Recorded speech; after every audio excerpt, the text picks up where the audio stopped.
மக்களே, நாங்கெல்லாம் வீட்டுல சும்மா இருக்கிறோம். பொம்பளைங்கெல்லாம் சும்மா இருக்கிறாங்க, ஆம்பளைங்கெல்லாம் வேலைக்கு போறாங்க. அவங்களை கேட்டா, ஆம்பளைங்களை கேட்டா, நீங்க எங்க வேலை செய்யறீங்க சார்ன்னு கேட்பாங்க. இந்த மாதிரி இந்த இடத்துல வேலை செய்யறேன், இந்த கம்பெனில வேலை செய்யறேன்னு சொல்லுவாங்க. ஆனா மிஸ்ஸஸ் என்ன செய்யறாங்கன்னு கேட்டா, அவ ஒண்ணு எங்க வீட்டுல சும்மா தான் இருக்கிறான் அப்படின்னு சொல்லுவாங்க. ஆனா அது உண்மைதான், 100% உண்மைதான். அதை எப்படின்னு உங்களுக்கு நான் நிரூபிக்கிறேன். சரியா? வாங்க.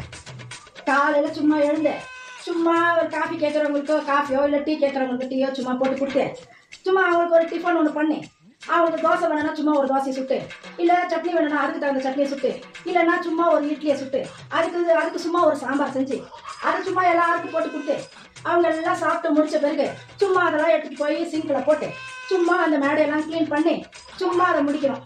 வாங்க.